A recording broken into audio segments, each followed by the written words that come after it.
नमस्कार दोस्तों। आज की कहानी है शादी बन गई सजा। शाम का समय था। प्रीति ने जैसे ही टीवी खोला तो देखा उसकी 22 वर्षीय बेटी श्रेया को बैडमिंटन टूर्नामेंट के लिए पुरस्कार दिया जा रहा था। वो ट्रॉफी लेते हुए बहुत खुशी से चहक रही थी। प्रीति मन ही मन बड़बड़ाने लगी, इतना खास दिन मैं कैसे मिस कर सकती हूँ। आज मेरी बेटी का पहला लाइव मैच आ रहा था और मेरी आंख लग गई। मैं अपनी बेटी श्रेया को खेलते हुए नहीं देख पाई। अपनी बेटी को टीवी में ट्रॉफी लेते हुए वह भी फूले नहीं समा रही थी और मोबाइल लेकर अपनी बेटी के फोटोज को कैमरे में कैद करने लगी। कितनी खुश वह भी 25 साल पहले हुआ करती थी। यह सोचते हुए अतीत की यादों में खोते चली गई। प्रीति 25 साल पहले की दुनिया में पहुंच गई। उसे पता ही नहीं चला। सच ऐसी ही तो थी वह भी, इतनी खुश मिजाज और खूबसूरत जिंदगी से भरपूर होनहार लड़की। घर में वात्सल्य पूर्ण माता पिता और ढेर सारा प्यार करने वाली दो छोटी बहनें। बाहर कॉलेज और बैडमिंटन कोर्ट, इन सब के बीच हंसते खेलते हुए उसकी जिंदगी गुजर रही थी। इसी बीच एक और बहुत अच्छी बात हुई।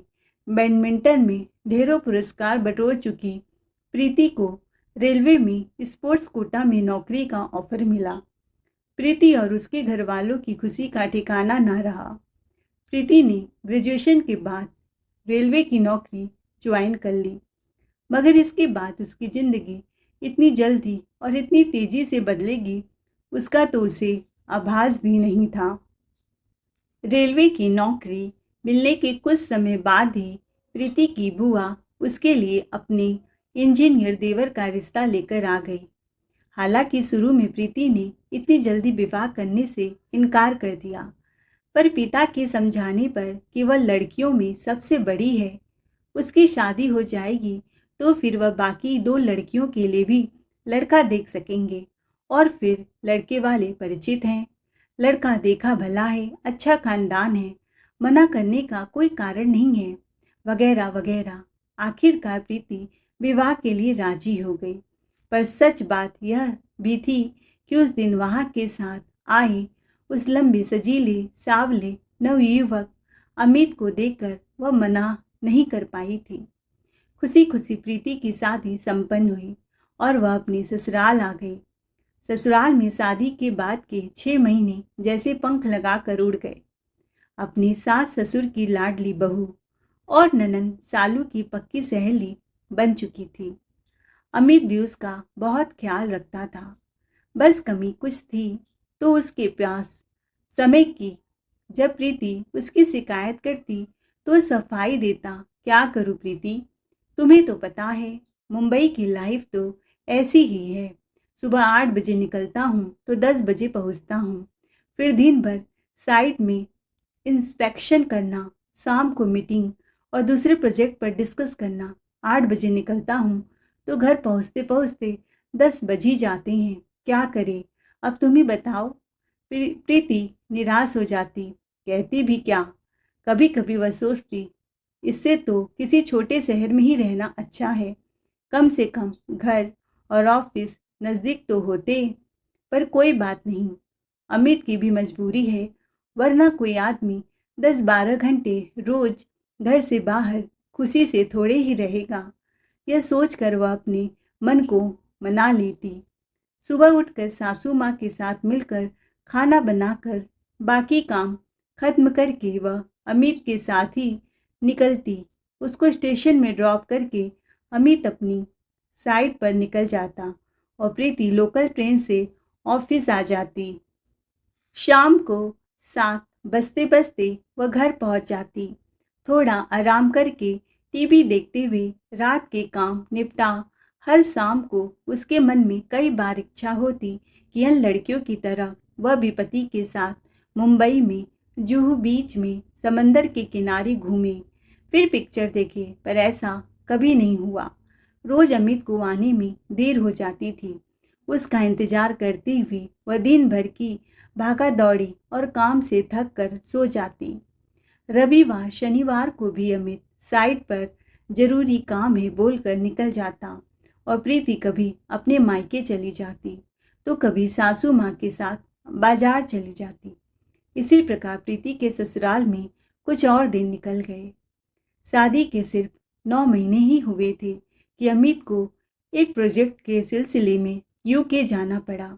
प्रीति भी उसके साथ जाना चाहती थी, पर अमित के साथ ऑफिस के 2 सहयोगी और थे, इसीलिए प्रीति मन महसूस कर रह गई। हालांकि प्रोजेक्ट 40 दिनों का ही था, पर कुछ न कुछ कारणों से प्रोजेक्ट खत्म होने में देर हो रही थी और प्रोजेक्ट 4 महीनों तक खींच गया।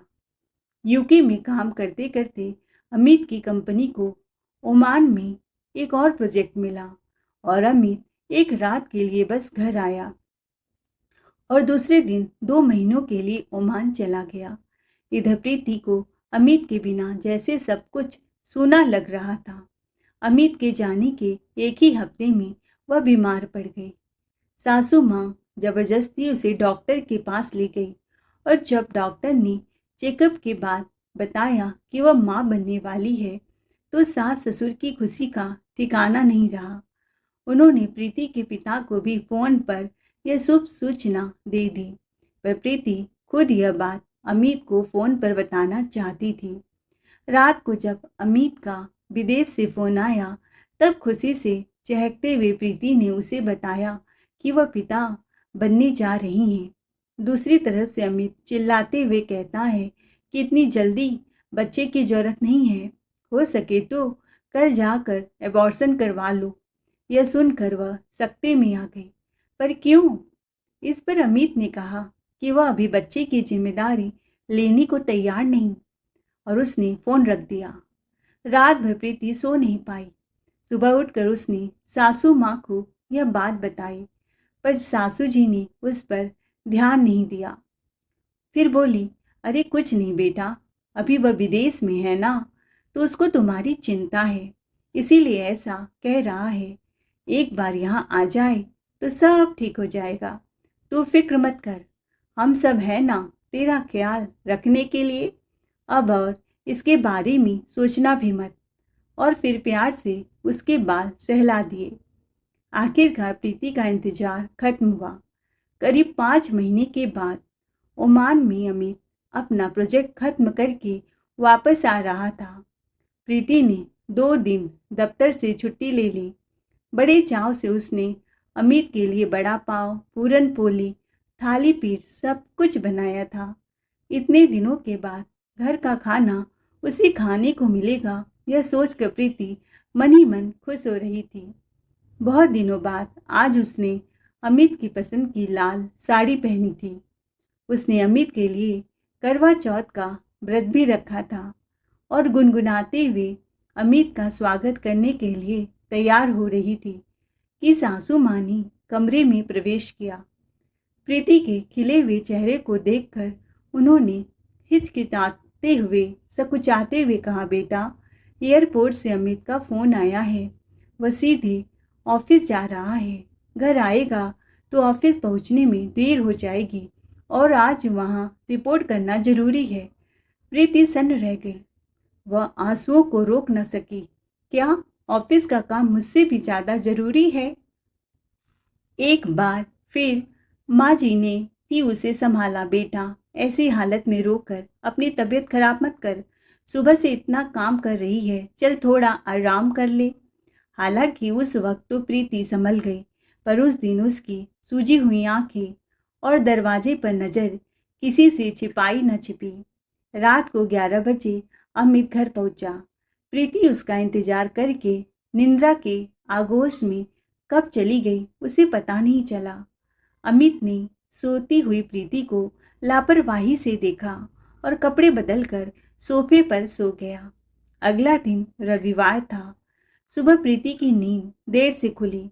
घड़ी की ओर देखा तो बड़बड़ाया कि अरे 9 बज गए, किसी ने मुझे उठाया तक नहीं। लगभग दौड़ते हुए कमरे से बाहर आई तो देखा बाहर गार्डन में माँ, पिताजी और अमित बैठकर गंभीरतापूर्वक किसी विषय पर बात कर रहे थे। ड्राइंग रूम में फ़ोन की घंटी बज रही थी। प्रीति ने फ़ोन उठाया तो दूसरी तरफ से आवाज़ आई, अमित है? नहीं, वह बाहर गार्डन में है। मैं उनकी पत्नी प्रीति बोल रही हूँ। आप कौन? प्रीति ने पूछा। यह सुनते ही फ़ोन कट गया। कौन हो सकती है और उसने फ़ोन क्यों काटा? सोचते हुए प्रीति बाथरूम में चली गई। जल्दी से फ्रेश होकर किचन में जाकर 4 कप कॉफ़ी बनाकर वह गार्डन में सबके लिए कॉफ़ी लेकर आई। उसे देखते ही तीनों शांत हो गए। गुड मॉर्निंग कहते हुए प्रीति मुस्कुराते हुए सबको कॉफ़ी दी और बैठते हुए अमित से पूछा, आपका प्रोजेक्ट कैसा रहा? 2 माह के लिए बोल कर गए और लगा दिए 5 महीने, कहते हुए उसने अमित को शिकायत भरी नज़रों से देखा, मगर अमित ने कोई जवाब नहीं दिया। उड़ती उड़ती नज़र उस पर डालते हुए चाय की चुस्कियाँ लेता रहा। प्रीति को उसका यह व्यवहार कुछ चुभ गया, पर वह स्वयं को संभालते हुए बोली, अरे अमित जी, आपका भी एक फ़ोन आया था, किसी महिला का था, पर जब मैंने अपना नाम बताया तो पता नहीं क्यों उसने जल्दी से फ़ोन रख दिया। अरे छोड़ो यार, किसी बैंक वगैरह की क्रेडिट कार्ड बेचने वाली सेल्स गर्ल्स की होगी, कहकर अमित ने बात पलट दी। प्रीति कहना चाहती थी कि फ़ोन करने वाली महिला का अनौपचारिक ढंग किसी क्रेडिट कार्ड वाली का नहीं हो सकता, पर सबके सामने वह यह बात कह नहीं पाई। एक शक का कीड़ा कहीं कुलबुलाया जरूर था, पर उस समय बात आई गई हो गई। अमित विदेश से सबके लिए ढेर सारे तोहफे लाया था, सब उसी में मग्न थे। सालू भी आई थी भाई से मिलने, पर इन सब के बीच प्रीति को कहीं ना कहीं लगता रहा कि अमित उससे अकेले में मिलने और बात करने में कतरा रहा है। खैर, माँ और पिताजी भी अपने कमरे में जाकर सो गए। रसोई वगैरह समेट कर प्रीति जब अपने कमरे में पहुंची तो अमित गाड़ी की चाबी हाथ में लेकर कमरे से बाहर निकल रहे थे। अरे आप कहाँ जा रहे हैं रात को? प्रीति के पूछने पर वह बोला कि थोड़ा दोस्तों से मिलकर आता हूँ, और वह बाहर निकल गया। मुझसे मिलना नहीं आपको? मुझसे कुछ बातें नहीं करना आपको? मगर प्रीति की बातें सुनने के लिए अमित वहाँ कहाँ था। प्रीति अपने आंसुओं पर काबू न पा सकी, जाकर कमरे में लेट गई। रात के 12 बज गए थे। लगातार बजती फ़ोन की घंटी सुनकर प्रीति उठी। एक बार फिर सुबह वाली आवाज़ थी, अमित है क्या घर पर? नहीं, वह बाहर गए हैं। मगर आप कौन? प्रीति ने पूछा, मगर जवाब में अच्छा निकल गया। क्या वह चले गए? ठीक है, ओके, कहकर फ़ोन रख दिया गया। प्रीति का संदेह और गहरा हो गया। रात को करीब 2 बजे अमित घर पहुंचा। तब तक प्रीति सो चुकी थी। सुबह उसको भी ऑफिस जाना था। अगले दिन जल्दी उठकर घर के काम आदि से फ्री होकर वह ऑफिस के लिए निकल गई। आज अमित को 10 बजे किसी साइट इंस्पेक्शन के लिए जाना था, इसीलिए वह आराम से सो रहा था। प्रीति ने उसे जगाना उचित नहीं समझा और सासू माँ से कहकर वह ऑटो से चली गई। प्रीति ऑफिस पहुँच तो गई, पर उसका काम में मन नहीं लगा। एक तो घर पर काम की थकान, उस पर से 2 दिनों से अमित की उपेक्षा से भीतर से मानसिक कष्ट पहुंचा था। दोपहर होते होते उसको जबरदस्त सिर में दर्द होने लगा, बेचैनी होने लगी, चक्कर जैसे आने लगे। वह तुरंत छुट्टी लेकर घर आ गई। काश उस दिन घर ना आई होती और उसने वह सब कुछ आंखों से ना देखा होता तथा कानों से ना सुना होता, तो क्या उसकी जिंदगी आज कुछ और होती? नहीं, ऐसा कभी ना कभी तो होना ही था। प्रीति की आंखों से न चाहते हुए भी आंसू बाहर निकले। उस दिन दोपहर के लगभग 2 बजे थे जब प्रीति घर पहुंची। यह समय सास ससुर के सोने का होता था, इसीलिए उसने डुप्लीकेट चाबी से घर का दरवाज़ा खोला और अपने कमरे की ओर जाने लगी कि अचानक सासू जी के कमरे से आती आवाज़ों ने उसका ध्यान अपनी ओर खींचा। उनमें से एक तेज आवाज़ अमित की थी। कमरे का दरवाज़ा खुला था। पर पर्दे गिरे हुए थे। भीतर से अमित की आवाज़ स्पष्ट सुनाई दे रही थी। गुस्से से भरे, लगभग चिल्लाते हुए अमित कह रहा था, माँ, अब तुम मुझ पर जबरदस्ती नहीं कर सकती। मैंने तुमसे पहले ही कहा था कि मैं रवीना को नहीं छोड़ सकता, पर तुम नहीं मानी। यह कहकर कि इसे सालू की शादी पर असर पड़ेगा, जोर डालकर तुमने उस प्रीति को मेरे पल्ले बांध दिया। यह तो अच्छा हुआ कि यूके प्रोजेक्ट में रवीना मेरे साथ थी, वरना मैं तो पागल हो जाता। माँ प्लीज़, अब तो सालू भी सेटल हो चुकी है। अब प्रीति से मेरा तलाक होना ज़रूरी है।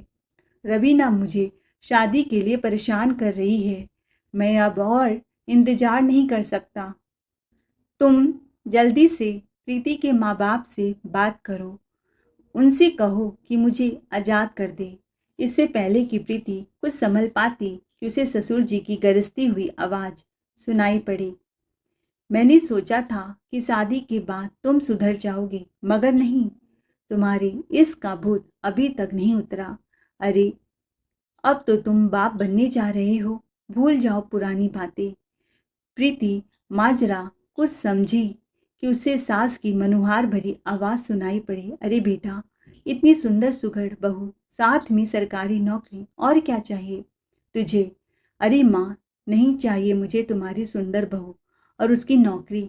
मुझे इस प्रॉब्लम से जल्दी छुट्टी दिला दो बस, वरना मैंने कुवैत में जाने के ऑफ़र मुझे मिल रहे थे। इस बार जाऊंगा तो कभी नहीं आऊँगा, फिर रहना आराम से अपनी बहू के साथ। यह अमित की बिफरी हुई आवाज़ थी। प्रीति सकते में आ गई। अब सब कुछ उसके सामने स्पष्ट हो चुका था। उसकी आंखों के आगे जैसे अंधेरा सा छा रहा था। उसके पैर लड़खड़ा गए, जबान सूख गई। वह दरवाजे का सहारा लेते हुए वहीं जमीन पर बैठ गई। आवाज़ सुनकर सासू माँ लगभग दौड़ती हुई बाहर आ गई। प्रीति की स्थिति देखकर उनको समझते देर न लगी कि वह सब कुछ सुन चुकी है। उन्होंने तुरंत उसे उठाया, भीतर ले जाकर बिस्तर पर लेटाया और प्यार से पानी पिलाने लगी। ससुर जी चिंता से कब के अंदर से बाहर हो रहे थे। अमित मौका देकर अपनी बाइक उठाकर जा चुका था। उसे प्रीति की कोई परवाह नहीं थी। सास प्रीति को समझा रही थी, रो नहीं बेटी, अपनी तबीयत संभालो, सब ठीक हो जाएगा। थोड़ी देर बाद जब उन्हें लगा कि रोते रोते प्रीति सो गई है, तो वह अपने कमरे में चली गई। मगर प्रीति सोई नहीं थी। अमित के तिरस्कारपूर्ण व्यवहार और अपमान से उसका दिल बुरी तरह से रो रहा था। पर वह समझ चुकी थी कि अब कुछ नहीं होने वाला। उसे जल्दी कोई निर्णय लेना ही होगा। जो आदमी अपनी पत्नी के प्यार और समर्पण को नहीं समझ पाया, उसके मन में अपने अनदेखे अजन्मे बच्चे के लिए मोह कहाँ से आएगा? ऐसे निर्मोही के साथ जीवन बिताने का क्या मतलब? प्रीति ने एक पल की भी देर नहीं की। उसने अपने पिता को फ़ोन किया, उन्हें सारी स्थिति समझाई और तुरंत वहां आकर उसे ले जाने को कहा। माँ और पिताजी के आने तक वह अपना सामान पैक कर चुकी थी। अचानक समधी समधन जी को आया देखकर प्रीति के सास ससुर घबरा गए। तभी सामने से बड़े ही बेफिक्र अंदाज में अमित ने कमरे में प्रवेश किया। सबको देखकर वह सकपका कर वहीं खड़ा हो गया। प्रीति खुद को काबू में ना रख सकी। अमित के सामने जा उसे एक थप्पड़ जड़ दिया। इससे पहले कि वह कुछ समझता, प्रीति के पिता ने कड़े शब्दों में अपनी समधी से कहा, गलती सिर्फ आपके बेटे की नहीं है। अपनी बेटी की सारी करतूतें जानते हुए भी आपने मेरी लड़की से उसकी शादी करवाई। आज अब मैं आपको एक मौका देता हूँ। अगर आपका बेटा अपनी भूल मानकर एक हफ्ते में मेरी बेटी को लेने आता है तो ठीक है, वरना 10 दिनों में तलाक का नोटिस आपको मिल जाएगा और मुआवजे की मांग की लिस्ट। और वह प्रीति का सूटकेस लेकर बाहर निकल गए। प्रीति ने घर से निकलते समय पलट कर देखा। सास ससुर सिर झुकाए खड़े थे, पर अमित के चेहरे पर पछतावे का कोई चिन्ह नहीं था। जबकि राहत के भाव स्पष्ट नजर आ रहे थे। पर 10 दिन बाद जब अमित की ओर से ही तलाक के कागजात डाक से घर आए, प्रीति की रही सही आशा भी खत्म हो गई। उसके सारे सपने चूर चूर हो चुके थे। बस समझ चुकी थी अब अमित उसे दोबारा नहीं अपनाएगा। प्रीति रात दिन सोचती पर समझ नहीं पाती कि ऐसा कैसे हो गया और इन सब में उसकी क्या गलती थी। उसके पिता ने उसके ऑफिस में लंबी छुट्टी की अर्जी दे दी। माँ, पिताजी और दोनों बहनें उसको बहलाने का हर संभव प्रयास करती, पर प्रीति एकदम गुमसुम सी हो चुकी थी। 9वें महीने एक सुंदर सी बिटिया के जन्म होने के बाद भी प्रीति खुश ना हो सकी। स्त्री का मन पति को लेकर बहुत कोमल होता है। फिर उसके दिल में एक और आस जगी, शायद अमित बच्ची को देखने आए और उसका सलोना मुखड़ा देखकर उनका मन बदल जाए, मगर ऐसा कुछ भी नहीं हुआ। प्रीति ने दोबारा ऑफिस ज्वाइन कर लिया। घर में उसकी बहनें उसकी बच्ची श्रेया का ख्याल रखती और वह अपने आप को ऑफिस के कामों में उलझा कर रखती। रात को श्रेया को हंसता खेलता देखकर अपने गम को भूलने का प्रयास करती तो प्राह निष्फल ही रहता। तलाक के बाद कंप्रोमाइज के कुछ पैसा भी मिल गया था। बस अब सुबह ऑफिस और रात को श्रेया के साथ खेलना, उसका होमवर्क कराना, यही सब में वह पूरी तरह से व्यस्त हो चली थी। मुंबई की तेज रफ्तार और भीड़ भाड़ की जिंदगी में उसे पल भर का अवकाश नहीं मिलता था। श्रेया अब 10 साल की हो गई थी। प्रीति की बहनें विवाह करके ससुराल जा चुकी थी। अब प्रीति ही अपने माता पिता का सहारा थी। ऐसे ही 3-4 साल गुजर गए। उस दिन प्रीति रोज की भांति शाम को 7 बजे दफ्तर से घर लौट रही थी। अगस्त का महीना था। मुंबई की बारिश अपने पूरे शबाब पर थी। झमझमाझम मुंबई में बारिश हो रही थी। फिर भी मुंबई की सड़कें खचाखच गाड़ियों से भरी थी। प्रीति की नज़र एक बूढ़ी महिला पर पड़ी, जिसको तेज रफ्तार से आती हुई एक गाड़ी ने टक्कर मार दी और वह गाड़ी वाला टक्कर मारकर भाग गया। प्रीति उस बूढ़ी महिला को बचाने के लिए उनके पास दौड़ी। क्या हुआ आंटी जी, आपको ज़्यादा चोट तो नहीं लगी? पर वह महिला बेहोश हो गई थी। उसने एक ऑटो किया और महिला को लेकर नज़दीकी अस्पताल में चली गई। वहाँ पर उसका इलाज कराया गया। करीब 2 घंटे बाद जब उन्हें होश आया तो प्रीति ने कहा, आंटी जी, आप कैसी हैं? आपका क्या नाम है? कहाँ रहती हैं? आपके घर वाले आपका चिंता कर रहे होंगे। बेटा, तुम कौन हो? मेरा नाम पूर्णिमा है। उसी समय नर्स आई और कहा, माँ जी, आप सड़क पर बेहोश थे और यह मैडम ही आपको यहाँ पर लेकर आई हैं। आंटी जी, मुझे फ़ोन नंबर बताइए। क्या आपको अपने बेटे का फ़ोन नंबर याद है? तो मैं उन्हें फ़ोन कर देती हूँ। उसके बाद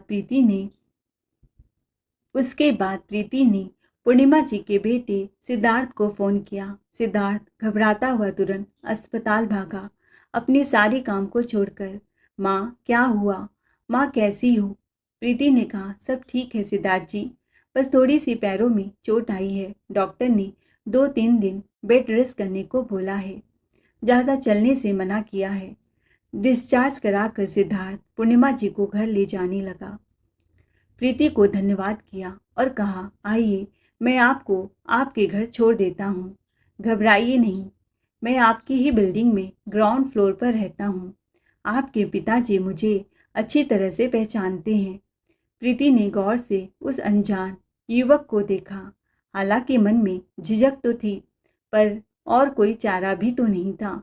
बारिश थी कि रुकने का नाम ही नहीं ले रही थी।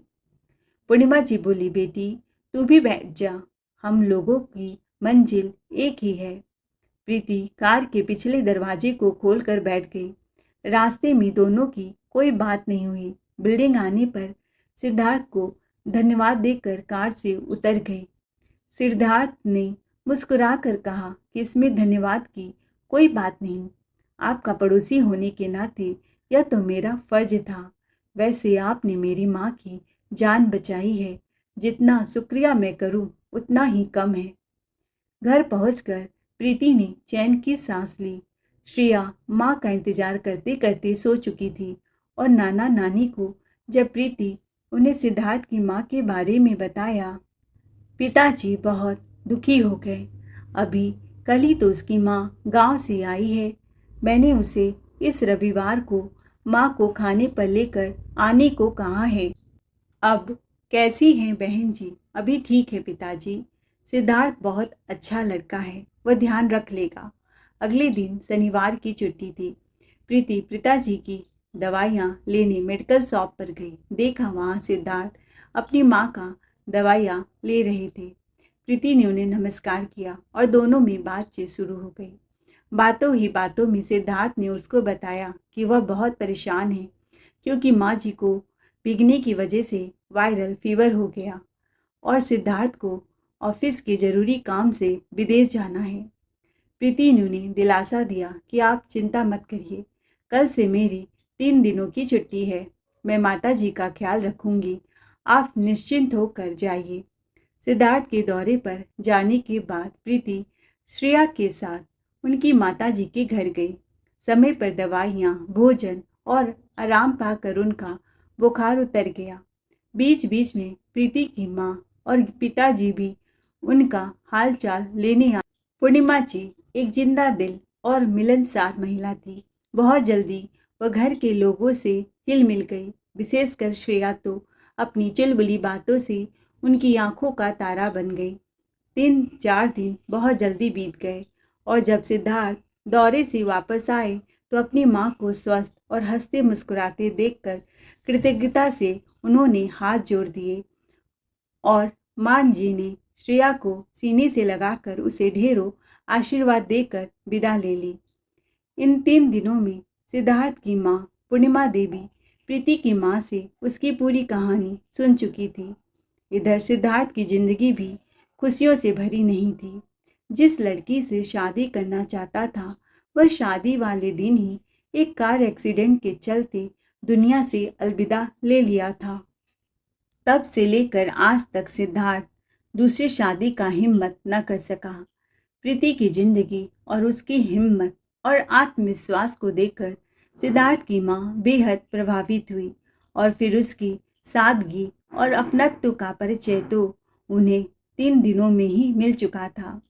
पूर्णिमा जी की आंखों में अपने बेटे की शादी का सपना सजने लगा। अवसर मिलते ही उन्होंने सिद्धार्थ से प्रीति के साथ शादी की बात की। देख बेटा, दोनों को जिंदगी ने गहरे घाव दिए हैं, तू उसे अपना ले और अपनी जिंदगी को खुशियों से भर दे। मेरी जिंदगी का क्या भरोसा। यह कहते हुए उनकी आंखें भर आई। सिद्धार्थ ने अपनी माँ के बहते हुए आंसू पोंछे, फिर एक गहरी सांस लेकर बड़ी ही शांति से जवाब दिया, माँ आप जैसा ठीक समझे। तुम्हारी हर बात मुझे स्वीकार है, पर एक बार प्रीति के मन की भी था ले लो। अगर उसे कोई विरोध नहीं है तो मेरी तरफ से भी हाँ ही समझो। बेटे की तरफ से हरी झंडी मिलते ही पूर्णिमा देवी प्रीति के माता पिता से मिली। पूर्णिमा देवी के प्रस्ताव पर उनकी खुशी खुशी आंखें भर आई। प्रीति भी वहीं थी। सिद्धार्थ से शादी का प्रस्ताव सुनकर वह अचंभित थी। वह बोली, माँ जी पर मेरी एक बेटी है। सिद्धार्थ को तुम्हारी बेटी तो बहुत पसंद है, वह तुझे अपनाने को तैयार है, बस तू हाँ बोल दे। प्रीति ने सर झुकाकर हाँ बोल दिया। उनकी सबकी सहमति पाकर पूर्णिमा देवी का उत्साह दुगना हो गया। अब वह देर नहीं करना चाहती थी। इसके बाद तो जैसे चट मंगनी और पट विवाह बड़ी ही सादगी से दोनों के परिवारजनों के सामने विवाह संपन्न हो गया और प्रीति सिद्धार्थ की पत्नी बनकर उनके घर आ गई। सिद्धार्थ के कहने पर उसने 6 माह की लंबी छुट्टी ले ली। अब वह इस सुनहरे समय को अपने हाथों से नहीं निकलने देना चाहती थी। इसके हर पल हर घड़ी को वे यादगार बना देना चाहती थी। खैर हंसते खेलते 5 माह निकल गए। सिद्धार्थ ऑफिस जाते जाते श्रेया को स्कूल छोड़कर चले गए थे। सुबह के कामों को निपटाकर बालकनी में बैठकर दैनिक अखबार पढ़ते हुए प्रीति कॉफ़ी की चुस्कियाँ ले रही थी। यह उसकी रोज की दिनचर्या थी। ट्रिंग ट्रिंग फ़ोन की आवाज़ सुनकर प्रीति उठी। सिद्धार्थ फ़ोन पर थे। बोले कि प्रीति, मैं अपनी एक ज़रूरी फ़ाइल घर पर भूल गया हूँ। देखो मेरी अलमारी में है, पीले रंग की है। जो फ़ाइल है ना, उसे निकाल कर रखो। मैं अपना एक आदमी को भेज रहा हूँ, उसे दे देना। 2 बजे ज़रूरी एक मीटिंग है। पर सिद्धार्थ, मैं सिनेमा मूवी देखने जा रही हूँ। श्रेया स्कूल से आके जिद कर रही है। माँ भी गाँव गई हैं। अच्छा ठीक है, मैं फ़ाइल ले जा रही हूँ। आप उस आदमी को नवीन सिनेमा हॉल के पास भेज देना। ठीक है, ऐसा कहकर सिद्धार्थ ने फ़ोन रख दिया। प्रीति फ़ाइल निकाल कर सिनेमा हॉल के पास उस आदमी का इंतज़ार करने लगी। तभी पीछे से आवाज़ आई, मैडम जी। प्रीति पलटी और वह आदमी बोला, मैं सिद्धार्थ सर के ऑफिस से आया हूँ। उसने प्रीति को नमस्कार किया। प्रीति ने उसके अभिवादन का जवाब देते हुए फाइल दे दी और मूवी देखने जाने लगी। फाइल लेकर जाते जाते वह आदमी रुक गया। मैडम, आपने मुझे पहचाना नहीं क्या? नहीं कहते हुए प्रीति ने उस अधेड़ से आदमी को पहचानने की कोशिश की। अचानक उसे झटका लगा। ओह! इस आदमी की शक्ल तो वह कैसे भूल सकती है। सामने अमित खड़ा था। बाल सफ़ेद, दाढ़ी, मोटा चश्मा, साधारण सी शर्ट पहने हुए यह आदमी पहले के स्मार्ट हैंडसम आत्मविश्वासी अमित से कितना अलग है। प्रीति जैसे कहीं खो सी गई। अमित ने आगे कहा, प्रीति, मैं तो तुम्हें सिद्धार्थ सर की शादी के रिसेप्शन में ही पहचान गया था, पर तुमसे बात करने की हिम्मत नहीं जुटा पाया। मैंने तुम्हारे साथ अच्छा नहीं किया। शायद इसीलिए विधाता ने मुझे मेरे कर्मों की सजा दी। तुम्हारे जाने के बाद परिवार में और ऑफिस में मेरे और रवीना के रिश्ते के बारे में सभी लोग जान गए थे। मैं चाहता था जल्दी से तुमसे तलाक लेकर अपने और रवीना के रिश्ते को नाम दे दूं, पर तब तक हमारी काफ़ी बदनामी हो चुकी थी। रवीना भी मेरे माता पिता की उसके प्रति नफ़रत को समझ चुकी थी। वह जानती थी कि मेरी माँ उसे कभी माफ़ नहीं करेगी। इन सब से बचना ही उसने बेहतर समझा और एक दिन किसी को बताए बिना दिल्ली हेड ऑफिस अपना ट्रांसफ़र करवा लिया और अपने पिता के साथ दिल्ली चली गई। तुम्हें कंप्रोमाइज़ में पैसा देना था तो जमा पूंजी भी खर्च हो गई थी। रवीना उससे भी नाराज़ थी। माँ बाबूजी ने मुझसे बात तक करना बंद कर दिया और अपनी पोती से मिलने की आस लिए दोनों एक के बाद एक इस दुनिया से चले गए। तब से मैं अकेला ही रहता हूँ। दिमाग की हालत खराब हो जाने के कारण कंपनी ने इंजीनियरिंग का काम ठीक ढंग से नहीं कर पाया। इस कारण मुझे ऑफिस से निकाल दिया गया। अब मैं सिद्धार्थ सर की कंपनी में एक साधारण क्लर्क हूँ। मुझे माफ़ कर दो प्रीति, शायद यही मेरे किए की सज़ा है। मैं अपने ही कर्मों का फल भुगत रहा हूँ। अमित लगातार बोलते जा रहे थे। प्रीति जैसे सपनों से जागी, सामने सिर झुकाए खड़े अमित को उपेक्षा से देखते हुए पूरे आत्मविश्वास से कहा, आप गड़े मुर्दे उखाड़ना बंद कीजिए। अब मैं पुरानी प्रीति नहीं, आपकी कंपनी की मैनेजर सिद्धार्थ कुमार की पत्नी हूँ। और याद रखिए, यह आपसे मेरी आखिरी मुलाकात है। मैं नहीं चाहती भूल कर भी आपकी जुबां पर अब कभी भी मेरा नाम आए, और यही आपके लिए और आपकी नौकरी के लिए अच्छा रहेगा। रही बात माफ़ी की, तो वह तो मैं आपको अगले जन्म में भी माफ़ नहीं करूँगी। प्रीति दौड़कर अपनी बेटी के साथ सिनेमा हॉल के अंदर घुस गई। सिद्धार्थ की दी हुई इस दूसरी जिंदगी के बीच अपने अतीत की काली परछाई को कभी नहीं आने देगी। प्रीति का चेहरा दमक रहा था। तो दोस्तों, आपको यह कहानी कैसी लगी? कमेंट बॉक्स में अपनी राय ज़रूर दीजिएगा। और कहानी अच्छी लगी हो तो वीडियो को लाइक शेयर सब्सक्राइब ज़रूर करें। Thanks for watching.